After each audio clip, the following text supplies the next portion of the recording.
आज aplastic anaemia awareness day है। इस खास दिवस को हमने बहुत खास तरीके से मनाने का संकल्प लिया है। हमारे पास आज एक पेशेंट आए हैं जो बिहार वेस्ट चंपारण के रहने वाले हैं, मसीहा आजम, जिन्हें 2018 में अप्लास्टिक एनीमिया डायग्नोस हुआ था और 2019 जनवरी में हमारे पास आए थे होम्योपैथी ट्रीटमेंट के लिए। 2019 की जनवरी से लेकर के 2019 के दिसंबर तक आपने होम्योपैथी ट्रीटमेंट लिया। आपका हीमोग्लोबिन बहुत कम रहता था, प्लेटलेट बहुत कम रहता था। 2018 में तो उन्होंने बताया था कि उनको लगभग हर 2 दिन में ब्लड और प्लेटलेट लगाना पड़ता था।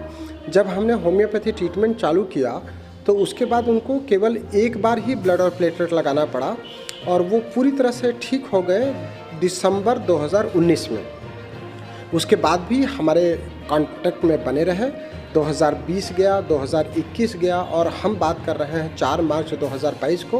वो पूरी तरह से स्वस्थ हैं। वो अपनी बात स्वयं बताएंगे कि अभी उनको कोई ट्रीटमेंट नहीं चल रही है, न एलोपैथी न होम्योपैथी, और अप्लास्टिक एनीमिया संबंधी कोई परेशानी नहीं है, न ब्लड चढ़ाना पड़ रहा है न प्लेटलेट चढ़ाना पड़ रहा है। 2019 के आपको 20 नवंबर को रांची में गया हुआ था।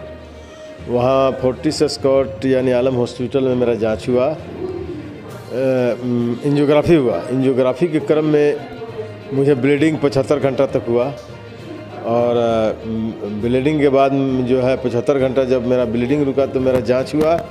जांच में पता चला कि जे शरण के लैब में कि मुझे प्लास्टिक एनीमिया नामक बीमारी हो गई है। उसके बाद वहाँ डॉक्टर रेफ़र किया, हम लोग पारस हॉस्पिटल पटना गए। पटना में डॉक्टरों की एक बोर्ड बैठी, 6 डॉक्टर बैठे। वहाँ मेरा बोन मैरो हुआ तो पता चला कि वहाँ भी प्लास्टिक एनीमिया मुझे है। लेकिन वहाँ 40 दिन तक मेरा पारस हॉस्पिटल में इलाज हुआ, लेकिन मुझे कोई फ़ायदा नहीं हुआ। मुझे ब्लड और प्लेटलेट चढ़ाना पड़ता था।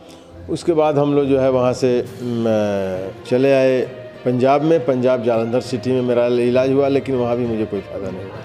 वहाँ भी मुझे ब्लड और प्लेटलेट चढ़ाना पड़ा। उसके बाद मेरा लड़का जो है विदेश में रहता है, देखा यूट्यूब पर डॉक्टर ए के द्विवेदी जी को इंदौर में, उनसे बात किया तो डॉक्टर साहब बोले कि ठीक है आप लोग आ जाइए। मेरे 3-4 लड़के और हम जो है हम लोग यहाँ इंदौर आए। इंदौर में डॉक्टर ए के द्विवेदी जी से जो है बातचीत हुई।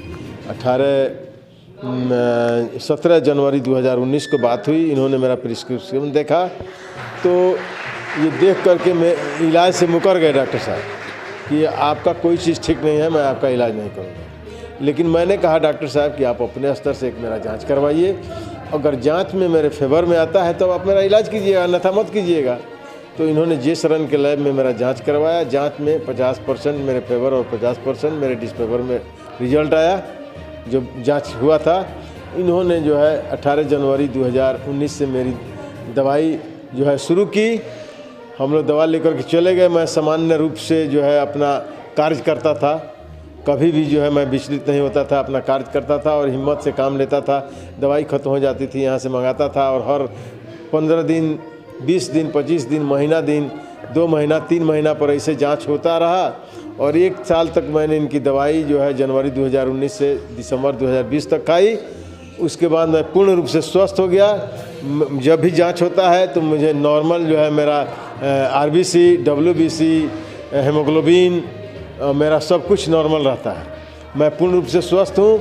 अब मैं जो है मैं रिटायर्ड टीचर हूँ।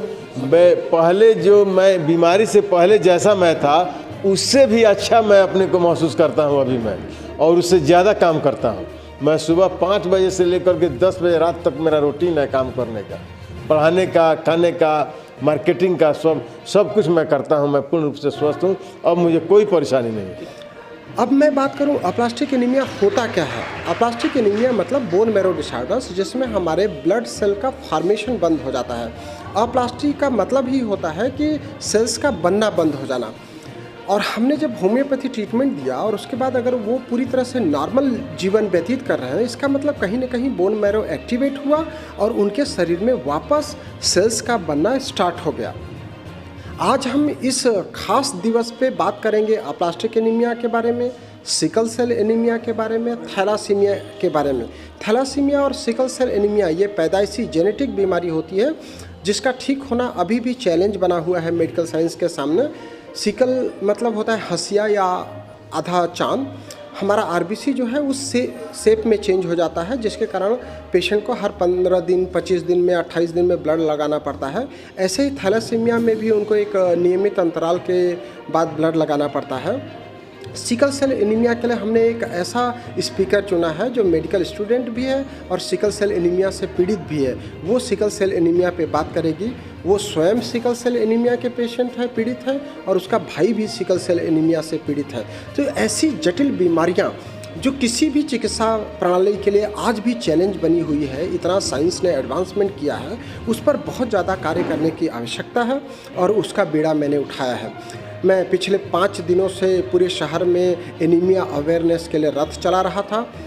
इस रथ के दौरान हमने यहाँ की स्वस्थ महिलाओं का, अलग अलग एरिया में रहने वाली स्वस्थ महिलाओं का, 100 महिलाओं का हीमोग्लोबिन जांच कराया। बहुत ही चौंकाने वाली बात सामने आई। 100 महिलाओं में से 48 महिलाओं का हीमोग्लोबिन कम आया, जिसमें 11 ग्राम हीमोग्लोबिन आया 22 महिलाओं का। 11% 22 महिलाओं का हीमोग्लोबिन आया और 26 महिलाओं का हीमोग्लोबिन 10 ग्राम से कम आया। 10 ग्राम % से भी कम 26 महिलाओं का हीमोग्लोबिन है और उनको इस बात की खबर ही नहीं है। और चौंकाने वाली बात आई कि 3 महिलाओं का तो 6 ग्राम हीमोग्लोबिन आया। सोचिए 6 ग्राम हीमोग्लोबिन, कहाँ नॉर्मल 12 से 14 ग्राम होना चाहिए। 6 ग्राम में भी वो घर के काम कर रही होगी, अपने बच्चों को संभाल रही होगी, पति को संभाल रही होगी। तो इतनी जटिल समस्या है और उसको लोग लाइटली लेते हैं। जब हम इस चीज़ों को लाइटली लेते हैं तो उससे ब्लीडिंग होने लगती है। ब्लीडिंग होकर के हमारा बोन मैरो ख़राब हो जाता है और एक बड़ी बीमारी अप्लास्टिक एनीमिया का रूप धारण कर लेता है। तो लोगों को समझाना है कि कैसे शरीर का ध्यान रखें। अगर आपको अपना कार्य करते हुए थकान, कमजोरी या शरीर में दर्द हो रहा है तो डॉक्टर को दिखाइए, समय रहते जांच कराइए और समय रहते इलाज कराइए ताकि बीमारी बढ़े नहीं।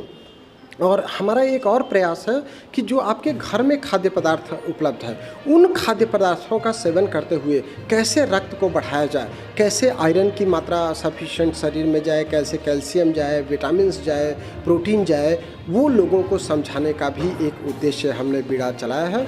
तो आज अप्लास्टिक एनीमिया अवेयरनेस डे पे हम रथ का समापन भी कर रहे हैं और एक साइंटिफिक सेमिनार का आयोजन किया है, जिसमें हम खान पान के बारे में अलग सेशन रखा है, अप्लास्टिक एनीमिया पर, सिकल सेल एनीमिया और बोन मैरो डिसऑर्डर्स पर भी सेशन रखा हुआ है।